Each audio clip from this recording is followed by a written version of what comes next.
Well, greetings, American Lit fans. And this is the final exam review video, and it's the last video of the class. I'm kind of sad. But if you want to follow along with me, go to content up at the top of our course page. On the left-hand sidebar, look for course documents and look for final exam review sheet, English 2120. So, things to study. You want to know the following periods and genres in American Lit and their basic common themes, characteristics, and ideas. So, you want to know about early 20th century prose. You want to know about the Harlem Renaissance and literature since 1945, and that includes modernism and postmodernism. So, study any documents that have been given to you since the midterm, and you can look at your syllabus or the weekly checklist for titles of all of those documents. And you want to carefully study the discussion boards since the midterm. I am opening all of them up for you so that you can go back and reread them. This exam is not cumulative, so it begins where the midterm left off. Part 1 of the exam is divided up into 3 different sections, all of which together will count for 50% of the final exam grade, or 100 points. And so note that the entire final exam grade counts for 20% of your final grade in this class, so it's a pretty big point maker. That first section consists of some multiple choice questions. It's laid out very much like the midterm was. So here's an example of what one of those questions might look like. The Harlem Renaissance refers to a blossoming circa 1918 to 1937 of African American culture, particularly in the creative arts. B, the most influential movement in African American literary history. C, a movement that extended beyond literature, embracing musical, theatrical, and visual arts. D, a movement that sought to reconceptualize the Negro, and those are the words of the founders of the movement, not my words, apart from the white stereotypes that had influenced Black people's relationship to their heritage and to each other. Or E, all of the above. Here's a little hint. The answer is E, all of the above. Little birdie flew right up into my ear and said, "That question might be on the final exam, Professor I." I said, "Really, Birdie?" He was like, yeah. So that's your reward for watching my boring video. You know the answer, right? The second section of part 1 consists of fill in the blank questions. And here's an example of what one of those questions might look like. The 20th century saw the emergence of a genre called blank, which responded to the world's increasing complexity by asserting the idea that the individual had the potential to achieve a broader perspective than that offered by any one society or its history. So obviously you'll be given a word bank of various words that you could choose from. And here's another helpful hint. The answer is modernism. So in the study of modernism, we know that the whole idea is, one person all of a sudden now has the potential to understand the world much better because we have the introduction of television and international flights and film and radio and all of these means of understanding beyond our own society and its history. So that birdie just flew right in my ear again and said, "That question might appear on the final too, Professor I." So yeah. The third section of part 1 features actual quotes or passages from the text. Since the midterm, it will be your job to identify the text and the author. And again, a listing of texts and authors will be provided for you, but not all of the names of authors and texts that I give you in the list will actually be used. So there will be more authors and text than there are blanks for you to fill in. So again, I will not be dastardly and evil and mix up and give you incorrect authors' names with a title. If I pair up a title with an author, the author will have actually written that title. But it is your job to identify the name of the text and the author for a quote like the following, right? There will be more than this one, but as for me, I could leave the world with today in my eyes. And that little birdie says the answer is Truman Capote's A Christmas Memory. Thank you, little birdie. Be careful of my cat because she doesn't much care for little birdies. She likes to have them for lunch. In fact, she's quite fierce. So that's part one. Part two of the final consists of a short essay question, very much like the midterm, and it counts for 50% or 100 points of your final exam grade. So the question spans the periods, the themes, the genres of American Lit that we've studied since the midterm exam. And you'll be expected to write at least 4 paragraphs. You do not need a works cited page, but you should cite within the body of your paper in MLA formatting, quoting at least 2 times. And your essay should also contain a formal heading on page 1, so your name, my name, the course name, the date in MLA formatting in the upper left-hand corner, and your name, your last name that is, and a page number in the upper right-hand corner. So I've given you some examples here. And note how Princess Fufu, my famous cat, has formatted correctly the date in MLA, 7 December 2021 with no comma. So it's not December 7th, comma, 2021. It's not 12/7/21. It's just like it appears here. And then you see the example for the heading in the upper right-hand corner. Here's an example of an incorporated quote with a correct in-text citation in MLA formatting. The author masterfully presents a seemingly naive young man who poses as a Bible salesman. Quote, well, lady, I'll tell you the truth. Not many people want to buy a Bible nowadays. And besides, I know I'm real simple. I don't know how to say a thing, but just to say it. I'm a country boy, unquote. And then in parentheses, we have O'Connor, and that's the author who wrote this quote. It's from Flannery O'Connor's A Good Country People. And then we have the page number from where the quote appears, the end parenthesis, and a period. Now notice there's a colon before those words, poses as a Bible salesman. If that colon had been a period, guess what? That quote would then have been a dropped quote, and you would have received point deductions for that.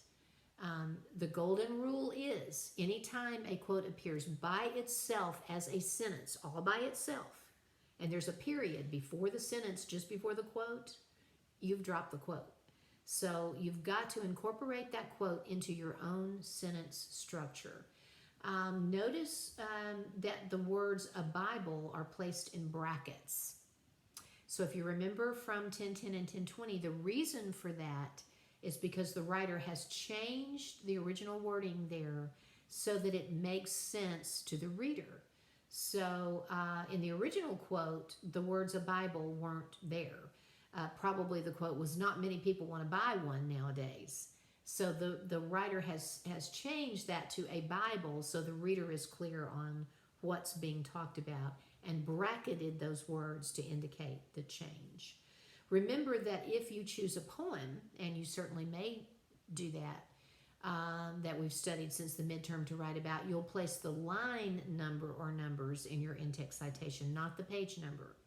And be sure not to use first or second person in your writing. So no I, no me, no you, and no your, unless those words obviously are part of a quote you're using.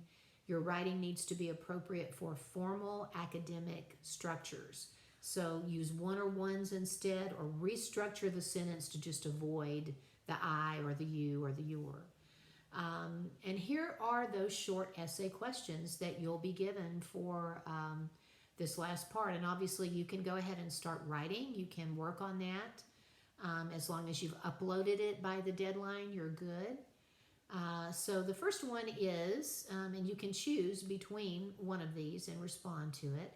Explain why modern American lit should be studied. What universal themes does it uphold? So, what are some of the themes that almost everybody can relate to that we have looked at this semester?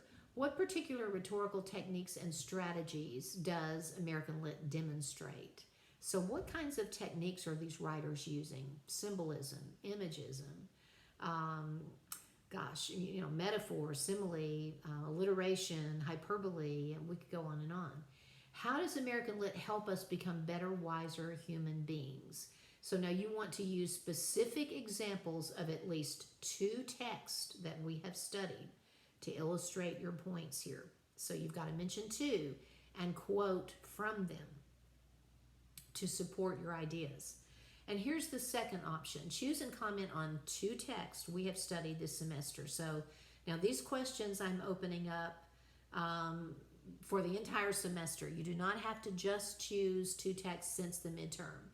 I'm opening them up so you could compare a text from before the midterm with one that we studied after the midterm, etc. So choose and comment on 2 texts we've studied this semester. What are the main messages and themes present in these texts? How do these writings compare with one another? What are their similarities and differences? So again, you could comment on genre. So are they both examples of realism? Or maybe is one an example of naturalism? What's the difference there? Maybe one is just straight up realism and one is local color realism. You can comment on similar techniques like rhyme or metaphor or symbolism or imagery or imagism. You can comment on plot, characters, any other element of the 2 texts. So you'll take part 1 of the final by going up to quizzes up at the top of our course page and by looking for final exam part 1. And those questions are multiple choice. They are timed. So note that both parts 1 and 2 open at 8 o'clock a.m. on Monday, December 6th. Please take part 1 before 11:59 p.m. on Tuesday, the 7th. And you can upload your short essay for part 2 into the assignments section on our Brightspace course page. So you'll go to assignments and you'll look for final exam part 2. Upload your draft no later than 11:59 p.m. on the day of our final, which is Tuesday, the 7th of December. Both parts 1 and 2 will close at exactly 11:59 p.m. on Tuesday, the 7th. So if you haven't completed them and done them, you'll receive a 0 for the final exam or for the part that you did not complete. And obviously, again, you can work on the short essay as long as you want, as long as you upload it before 11:59 p.m. on Tuesday the 7th. So please post any questions that you might have about the final exam under the final exam questions topic section in our discussion board entitled Final Exam Discussion Board, or email me. But here are just some final exam and end of semester policies I want to share with you quickly. Final grades for all of your classes can be found by going to My Pellissippi and then looking under final grades. And while we professors obviously are responsible for submitting your final grades into the system, we are not responsible for actually allowing you to see them in My Pellissippi, because the great higher powers of the Pellissippi IT world manage all of that. But generally speaking, grades will become visible to you a day or 2 days after we've posted them. But if you were to email me and ask me when exactly they'll appear, I cannot answer that question because we do not manage, as I say, that part of the process. So please do not email your professors to ask that. Also, please do not email me asking for your grade on the final exam or for the class, since I will be inundated with grading and posting grades for over 100 people. And it's just impossible at this time of the year to respond to individual inquiries. We have very firm deadlines. Did you hear me jingling just then? I got on my Christmas sweater like we wear in East Ridge. I got jingle bells on it. It ain't nothing but nice. That's what we say in East Ridge. Anyway, we have very firm deadlines that we have to meet, and sadly we just can't respond to those individual inquiries. Note that you can see your current grades for all the assignments by going to grades on our Brightspace course page. You can see the running, whatever they call it, running total or whatever it is. And obviously that does change as grades are added into the system. Grades are calculated by the Brightspace system. However, I'm old and I don't trust this newfangled technology because I come from East Ridge. So I keep a separate hard copy of grades that I manually have been entering all along the way. And I actually check the Brightspace calculations against my own hard copies to make sure that they match up and make sense and are correct. And having said that, I'm certainly human and I'm capable of error, as is Brightspace, as we all know. So while it's unlikely that there would be an error, if you ever feel that there is one, please contact me. And finally, I just want to tell you how much I've enjoyed having each one of you in my class this semester. I know that this is the last semester for many of you, and some of you I've known a long time, and I'm so gonna miss you. And I know this semester has continued to be a challenging one for us. I thank you so much for hanging in there with me. And if I can ever do anything to be of help to you in the future, please do not hesitate to email me and hopefully to visit me in the spring semester. You have been one of my all-time favorite classes ever. So thank you, and I wish you the best of luck with your final exams, and I wish a warm and happy and blessed holiday season to you and your loved ones.